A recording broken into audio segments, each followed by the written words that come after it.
Полина сидела у окна, прижимая к себе своего плюшевого тигренка, чувствуя его мохнатый бок под пальцами и слегка слушая торопливое дыхание мамы, которая возилась где-то на кухне. Веснушки на ее курносом носу весело светились при свете весеннего солнца, а зеленые прозрачные глаза следили за пушистыми облаками, которые, казалось, звали ее с собой в путь к лету. Каждый день, когда с крыш стекал снег, а на ветках появлялись первые почки, Полина начинала мечтать. Представлять себя на берегу огромного теплого моря, где дети бегают по золотистому песку, строят величественные замки и плескаются в волнах. Когда вечером наступал спокойный час, девочка, завернутая в мягкий плед, тянула к себе маму или папу, чтобы еще раз спросить, когда уже наступит настоящее лето. Родители улыбались, гладила по голове упрямым движением. «Очень скоро, Полиночка, ты увидишь огромное синее море. Мы вместе построим самые красивые замки». Убаюканная мамиными словами, девочка мечтала до самого сна о жарких, ярких, бесконечных днях, полном ведре ракушек, голосе чаек, летающих над ее песчинками, о том, как будет бегать и порхать по берегу босиком, оставляя следы в сыром песке, а мама с папой будут восхищенно смотреть на нее с берега. Вот она, наша большая девочка. Прошло еще несколько недель ожидания, когда, наконец, этот заветный день настал. Полина проснулась раньше всех, потрясла маму за плечо. «Пора», и уже через пару часов они с пестрыми рюкзаками стояли на вокзале. Дорога показалась сказочно долгой, но она терпеливо ждала. И, наконец, они прибыли на шумный, наполненный криками детей и густым хмелем солнца пляж.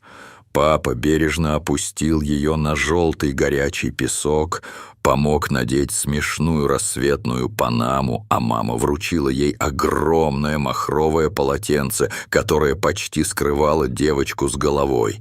Папа улыбнулся, доставая ведерко. «Ну что, малышка, начинаем наше строительство». Полина радостно захлопала в ладоши и немедленно принялась за работу. Сыпала и утрамбовывала песок, ваяла причудливые башни, выкапывала рвы, мысленно представляя, как ее замок выдерживает любую воду. Вокруг пляж кипел.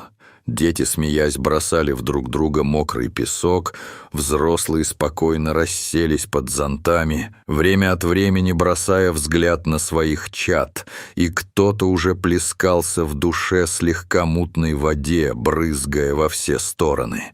А вдалеке шумело море, мощно перекатывая волны, то заливая берег, то откатываясь, как будто само дышит. Мама украдкой кивнула папе. «Только не отпускай Полину далеко. Сегодня сильное волнение». И всюду в ее голосе звучала тревога. Но для Полины все это было далеким и неважным. Вода была далеко, песок был ее миром. Она гордилась своими башнями, старалась придумать, как бы сделать их еще выше и крепче. Ее пугающие опасности были где-то вне, за границей света. В ее детском сознании не существовало мысли о том, что море — это не только радость, но и угроза. В тот день небо вдруг потемнело, словно кто-то набросил огромное покрывало над морским горизонтом. Полина вгляделась в воду и, отвлекшись на секунду от своей башни, увидела, как к берегу тянется длинная серебристая волна. Она показалась необычно быстрой и неуютной, но было поздно, чтобы убежать. С хрустом и плеском вода поползла к ней, намочила голые ножки, и тут же, утратив опору, девочка завопила и замахала руками. В ее голове все смешалось. Где мама, где папа, почему она падает, почему холодно и так страшно. Новый вал накрыл ее по пояс. Словно кто-то стянул ее вниз, к скользким страшным камням. Полина ощутила, как вода затягивает. Одежда намокла и стала тяжелой. Вдруг мир почернел, наполнился шумом, в глазах все мутнело. Она еще слышала далекий голос. Кажется, кто-то звал ее по имени. В этот отчаянный момент в воде появилась большая рука, ухватила ее подмышками и с силой вытащила обратно на берег, на разогретый песок. Ее опрокинули на бок, помогая отдышаться, а мама уже что-то кричала и плакала совсем рядом. Полина кашляла, выбрасывая воду из легких, и дрожала, как осиновый лист. Даже когда на нее набросили полотенце, и мамина рука сжала ее плечи так крепко, как будто хотела защитить от всех несчастий мира. Она слышала, как вокруг бегают люди, кто-то спрашивает, все ли хорошо. Кто-то приносит чай, кто-то гладит по голове, а в ушах все гудело и вращалось. Папа поднял ее, посадил на колени, повторяя: «Ты моя умница, девочка, с тобой все хорошо».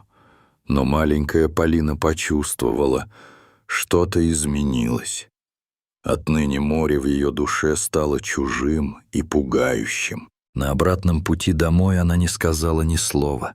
Ночью ей снилась огромная волна с хищной пастью. Она думала, что вода может взяться где угодно, и в море, и в ванне, и даже в умывальнике. Каждый раз, когда родители пытались ее успокоить, купая или мою волосы, Полина сжимала губы, чтобы не плакать. Мама осторожно лила воду из кувшинчика, терпеливо гладила по спине, шептала что-нибудь доброе, а девочка представляла, как из крана может вырваться та самая волна и опять схватит ее за ноги. Даже всплеск воды стал для нее угрозой, тревожный звук капель будил ночью, когда весь дом спал. Никто не догадывался, как маленькое сердце теперь наполняется страхом каждый раз, когда слышит журчание воды. Зимой родители заметили не только Полинин страх, но и то, что у дочки быстро устают ножки и спинка стала чуть сутулой. Тревожась за здоровье, они обратились к врачам, и в поликлинике после осмотра молодой доктор задумчиво сказал: «Мышцы спины и ног ослабли. Для укрепления и правильного развития лучшее – регулярное плавание». Он говорил подробно, с примерами и схемами, объяснял, как вода снимает нагрузку, разгружает позвоночник, а постоянные упражнения делают спинку ровной, а ножки крепкими.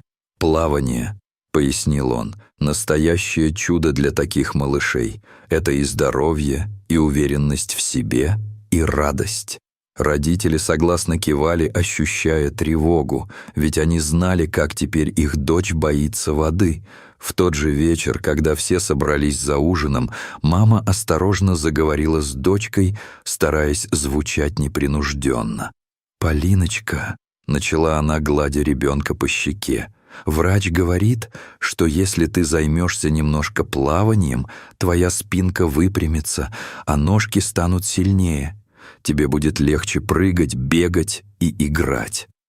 Но Полина сжалась, покачала головой, спрятала лицо, и ее плечики дрожали. Вода теперь казалась ей пугающим чудовищем. Родители обменялись тревожным взглядом, не решаясь настаивать.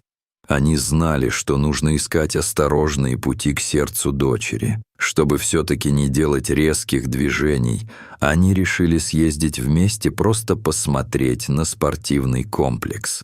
«Просто посмотрим, Полиночка, вдруг тебе понравится», — уговаривала мама. Девочка была молчалива, всю дорогу смотрела в окно и считала столбы вдоль дороги. На месте огромный зал встречал их пронзительным запахом хлорки и влажным эхом. Дети прыгали в воду, смеялись, взрослые неторопливо плавали по дорожкам, катались на спинах на специальных досках. Полина смотрела на бассейн с опаской. Из-под потолка свет падал на воду странными пятнами. Каждый всплеск казался ей слишком громким. Мама показала ей красочные игрушки и круги. Папа громко говорил, как тут весело и хорошо для здоровья. Но девочка не подошла ни к одному бортику. Не захотела ни трогать ни одну из игрушек, ни заглядывать в воду. Дома Полина долго молчала, представляя, как ее тянет на дно вода, а утром снова не хотела идти никуда из дома. Родители были готовы сделать последний шаг. Они связались со знакомыми и нашли хорошего тренера.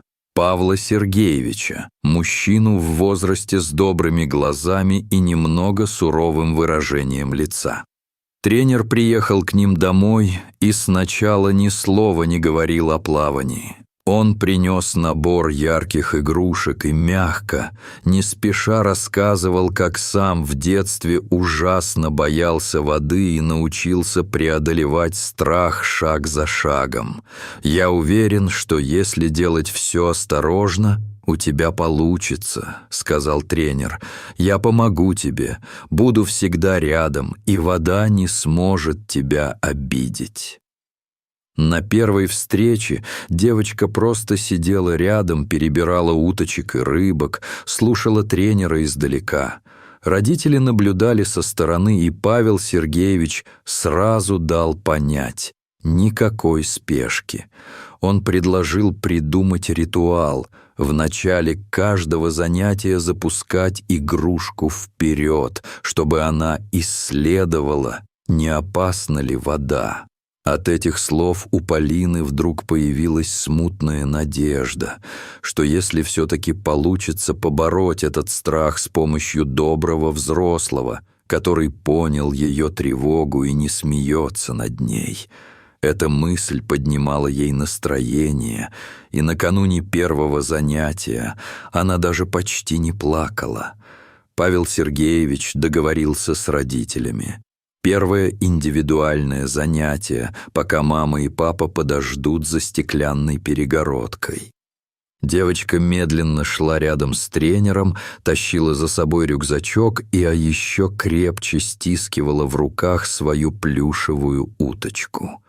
Бассейн выглядел таинственным и даже завораживающим, с его загадочными пузырями, переливами синевы, всплесками детей на дальних дорожках. Тренер сел рядом на низкий бортик и тихо сказал: «Мы просто посмотрим. Захочешь, разрешу только потрогать воду». Полина нерешительно выбрала место на бортике, ноги болтались над водой. Казалось, что в зале слышно только ее дыхание. Тренер аккуратно плеснул рукой, вода разошлась кругами. «Давай вместе попробуем. Только рукой». Девочка колебалась, потом осторожно коснулась воды кончиками пальцев. Она была прохладной, гладкой, но не страшной, а скорее забавной, похожей на шелковую тряпочку. Каждый раз, прежде чем подступить к воде, Павел Сергеевич делал что-то особенное, доставал новую игрушку, придумывал игру, говорил какие-то ободряющие слова. «Ты — командир уточек, никто, кроме тебя, им не поможет», — говорил он, и внутри Полины росло ощущение важности. На следующих занятиях она уже могла погружаться ступнями, становиться в воду, держась за тренера. Все это было похоже на очень длинную, сложную игру, каждый раз чуть-чуть дальше, чуть-чуть увереннее. Постепенно занятия начали наполняться яркими деталями и ритуалами. Сначала они пускали пузыри, потом Полина училась лежать на воде, глядя в потолок, и Павел Сергеевич поддерживал ее спину, даже если она начинала паниковать. «Я всегда рядом, если ты устала, скажи». Его голос стал для девочки успокаивающим якорем. Потом они начали собирать по бассейну плавающие игрушки, мячики, рыбок, уточек. Упражнения становились все веселее. Хлопать по воде ладошкой, отталкиваться от бортика, кидать мячик и догонять его. На каждом этапе Павел Сергеевич хвалил ее маленькие достижения и терпеливо повторял: «С каждым разом ты все сильнее и сильнее. Страх уходит, а твоя отвага остается». Полина верила. Вдруг ей действительно удастся не бояться воды. Шли недели. Полина стала увереннее. Вначале она пробовала просто держаться на поверхности, потом даже несколько раз нырнула лицом в воду, хотя поначалу задерживала дыхание и тряслась так, что тренеру приходилось ее обнимать. Постепенно эти простые действия перестали казаться страшными. Теперь она могла плавать вдоль бортика, наигрывала со сменой положений и не замечала, как забывает про старый страх. Однажды тренер неожиданно предложил попробовать зайти в глубокий бассейн. Эта идея напугала девочку так сильно, что она сначала замерла, чуть не расплакалась. «Я ведь утону. Вдруг опять будет большая волна». Ее голос дрожал. Тренер достал блестящую резиновую рыбку, сказал: «Эта рыбка живет только в глубокой воде. Она не справится без тебя, а я буду у самого бортика держать тебя, если станет страшно». Долго собираясь с духом, Полина вспомнила, как в прошлый раз победила небольшой страх и решила попробовать. Они подошли вместе к краю. У самой воды тренер вручил ей игрушку, и она медленно, почти незаметно для себя вошла в глубокую часть, шаг за шагом отпуская бортик все дальше. Сердце колотилось часто-часто, но Павел Сергеевич стоял рядом. Они один за другим доставали из воды игрушки, потом смеялись, потом Полина поймала себя на мысли, что все это время ей не по-настоящему страшно, рядом взрослый, которому она всецело доверяет. С этого дня она, кажется, изменилась. Родители заметили. Полина стала молчаливее, часто задумывалась, глядя в окно, уже не болтала о каждом шаге. Папа однажды спросил напрямую: «Полиночка, с тобой все хорошо?» Девочка улыбнулась, обняв отца. «Все хорошо. Я просто думаю, какой построю замок в воде». Мама иногда тревожилась. Слишком много изменений для такой маленькой. Она решила поговорить с врачом, чтобы убедиться, что с дочкой все нормально. А папа предложил как-нибудь установить микрофон в рюкзак. Мало ли что может происходить на занятиях, ведь их девочка стала иной, взрослой и отстраненной. Первый раз, послушав записи с Полиной, родители не поверили своим ушам. Ни одного слова про страх или слезы. Вновь и вновь слышался доброжелательный голос тренера, который сдержанно, но искренне хвалил Полину. «Ты большая молодец. Ты правда становишься настоящей пловчихой». И где-то между грозным эхом воды весело звучал детский голос. Сегодня смогла 3 раза держаться на воде и не испугалась ни разу. На записи не было ни паники, ни крика, ни просьб уйти. Казалось, будто девочка с каждым разом становится сильнее, взрослее, либо даже немного мудрее. Мама с папой глубоко вздохнули с облегчением, почувствовав ушедшее напряжение. В голове мамы прокручивалось: «Все в порядке. Тренер действительно помогает ей, а не пугает». Теперь они перестали проверять каждый день, доверяя тренеру, а главное — веря в свою дочь, которая на их глазах преображалась. Теперь каждое новое занятие приносило Полине радость. Бассейн перестал быть тюрьмой страхов. Теперь это был ее мир возможностей. Она училась новым движениям, плавать по-собачьи, делать стрелочку, выбираться из воды непривычно быстро, а главное, научилась радоваться самим занятиям. Особенной гордостью было плавание на спине. Она смотрела в белый потолок, чувствовала, как вода держит ее на поверхности, и смеялась. Она пленяла не только своей настойчивостью, но и искренним энтузиазмом. Каждый ее успех был праздником, пусть даже для нее самой. И хотя теперь дома она не была столь разговорчивой, как раньше, у нее появился маленький секрет, который греет душу изнутри. Пусть мама с папой увидят все сами, когда я расскажу им обо всем. Она рисовала планы новых побед и копила радость маленьких шагов. Иногда хотелось поделиться этим с кем-то, но чего-то важного ей не хватало. Признания, одобрения или, может быть, желание удивить родителей. В один из вечеров родители все-таки сделали это, втайне послушали очередную запись.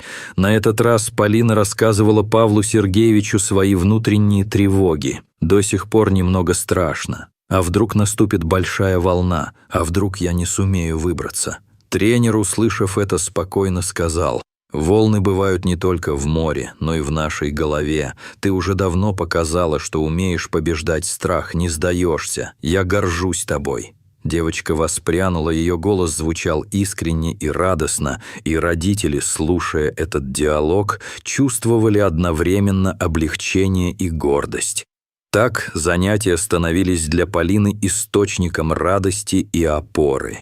Неделя за неделей она делала маленькие открытия, наполнялась уверенностью, могла уже плавать, нырять за маленькими мячами, выбираться без паники на глубину.